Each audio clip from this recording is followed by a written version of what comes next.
नमस्कार दोस्तों, स्वागत है आप सभी का हमारे YouTube चैनल टेक्निकल जय में। और जैसा कि आप लोगों को पता ही है कि वर्तमान में जो अंतर जनपदीय स्थानांतरण प्रक्रिया है बेसिक शिक्षकों की, वो कंटिन्यू चल रही है। और नई समय सारणी भी जारी हो गई है 17/12/2020 को, यानी कि 17 तारीख से नई समय सारणी जो है वो आवेदन करने के लिए डाल दी गई है, जिसमें उन सभी महिला अध्यापकों तथा पुरुषों को छूट दी गई है। महिलाओं के लिए छूट ये है कि जो कि अपनी शादी से पूर्व एक बार स्थानांतरण ले चुकी थीं, और उनको शादी के बाद भी एक बार दोबारा से स्थानांतरण लेने का मौका दिया गया है। ये कोर्ट का आदेश है। साथ ही साथ असाध्य रोगियों के लिए भी ये छूट दी गई है, चाहे वो महिला हों या पुरुष अध्यापक हों। लेकिन अभी इसमें इतनी विसंगति हो गई है कि ट्रांसफ़र कैसे होगा। 30 तारीख तक क्या इसकी लिस्ट आ पाएगी, नहीं आ पाएगी, क्या कोई कोर्ट जा सकता है, इसमें कोर्ट जाने की गुंजाइश बची है। तो इन सारी चीज़ों को हम डिटेल में डिस्कस करेंगे अपने इस वीडियो में। तो बने रहिए वीडियो के एंड तक। और अगर आप चैनल पे नए हैं तो प्लीज़ चैनल को सब्सक्राइब कर लीजिए। अंतर जनपदीय स्थानांतरण प्रक्रिया से जुड़ी समस्त सूचना आपको इस चैनल के माध्यम से ही मिलती रहेगी। तो चलिए यहाँ पे थोड़ा सा जैसा कि आप लोग जानते हैं कि 3 दिसंबर 2020 के पे जो आदेश आया था, उसमें जो महिलाएं जिनकी शादी के बाद जिनको दोबारा आवेदन करने के लिए मौका दे दिया गया है, तथा ऐसे पुरुष जो असाध्य रोगी हैं उनको भी मौका दे दिया गया है। साथ ही साथ उनके लिए समय सारणी भी दोबारा से जारी कर दी गई है। लेकिन सबसे बड़ी बात जो इसमें निकल के आई है कि जो नई समय सारणी के साथ में जो शासनादेश निकल के आया है, या फिर ये कह लीजिए कि शासनादेश के साथ साथ एक तरीके से जो नियमावली आई है साथ में, वो नियमावली जो है वो डिफरेंस है वहाँ। उसमें क्या डिफरेंस है, जो पहले का शासनादेश निकला हुआ था पुराना वाला पिछले वर्ष 2019 में, और जो अभी नया वाला जो नियमावली जो जारी की गई है, उसमें बहुत फ़र्क है। फ़र्क कहाँ पे है आप समझ लीजिए। यहाँ इसमें मैं आपको पढ़ के सुना रहा हूँ। महिला अध्यापिका जिनके द्वारा विवाह पूर्व स्थानांतरण का लाभ लिया गया एवं असाध्य एवं गंभीर रोग से पीड़ित अध्यापक ऑब्लिक अध्यापिकाएं website UP basic education Parishad government in पर ऑनलाइन रजिस्ट्रेशन आवेदन अंतिम रूप से निर्धारित तिथि 18/12/2020 से 21/12/2020 तक सबमिट करेंगे, तथा उनकी छाया प्रति जिला बेसिक शिक्षा अधिकारी कार्यालय में जमा किया जाएगा। मतलब 4 दिन में आपको ये सारा काम करना है।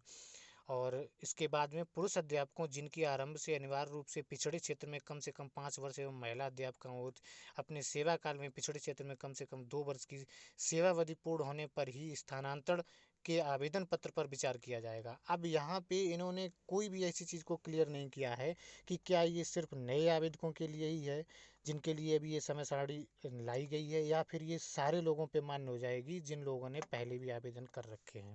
इसमें इन्होंने इस जियो में इस तरीके का कोई भी क्लेरिफिकेशन नहीं आया है, जिस वजह से सारे अध्यापक अध्यापिकाएं बहुत परेशान हैं।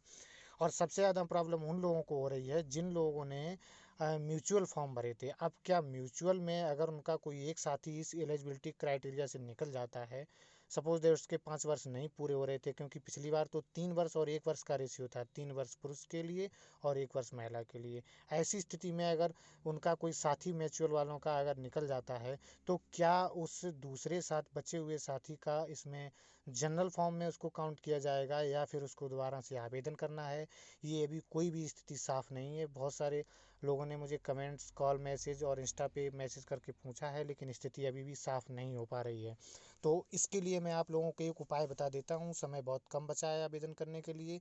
इसके लिए आपको करना क्या है, आप अपने अपने बीएसए ऑफिस में जाइए। ये चीज़ आपको वहीं से ही क्लियर हो सकती है। खासकर म्यूचुअल वाले लोगों की मैं बात कर रहा हूँ। आप जाइए, कहीं ऐसा ना हो कि हो सकता है आपका वो वाला फार्म भी मान्य ना हो, और साथ ही साथ नए वाले से भी आप वंचित रह जाएं आवेदन करने से। तो अपने अपने बीएसए में जाके आप इस चीज़ को ज़रूर क्लियर कर लीजिए। दूसरी चीज़, अब बात ये आती है कि यहाँ पे हम आपको नेक्स्ट इमेज में ये दिखाने की कोशिश कर रहे हैं। यहाँ इन्होंने 5वें पॉइंट को आप ध्यान से पढ़िएगा, जिसमें इन्होंने ये चीज़ लिखी हुई है कि पुरुष अध्यापक जिनकी आरंभ से अनिवार्य कम से कम पिछड़े क्षेत्र में कम से कम 5 वर्ष एवं महिला अध्यापिकाएं हेतु अपने सेवा काल में पिछड़े क्षेत्र में कम से कम 2 वर्ष से कम सेवावधि है, ऐसे अध्यापकों के आवेदन पत्रों को एनआईसी द्वारा चिन्हांकित फ्लैग कर जिला बेसिक शिक्षा अधिकारी के लॉगिन पोर्टल पर प्रदर्शित किया जाएगा, जिसे परीक्षणों उपरांत जिला विशिष्ट शिक्षा अधिकारी द्वारा कार्रवाई की जाएगी।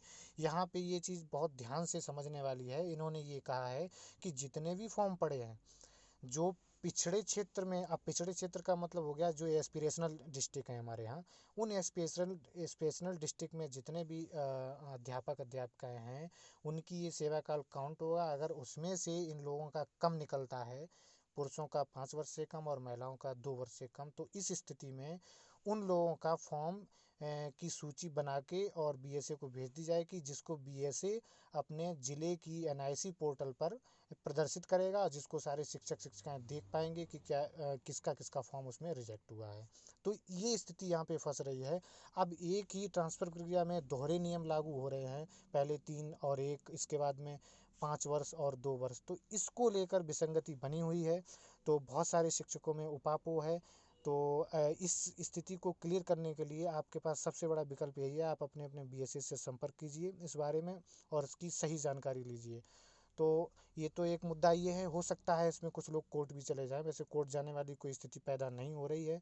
तो देखते हैं कि इसका क्या डिसीजन आ रहा है। तो आप जाइए और अपने सभी जिला बेसिक शिक्षा अधिकारियों से इस बात को कंफर्म कीजिए कि प्रॉपर स्थिति क्या है। तो मिलते हैं नेक्स्ट वीडियो में, तब तक के लिए नमस्कार, जय हिंद।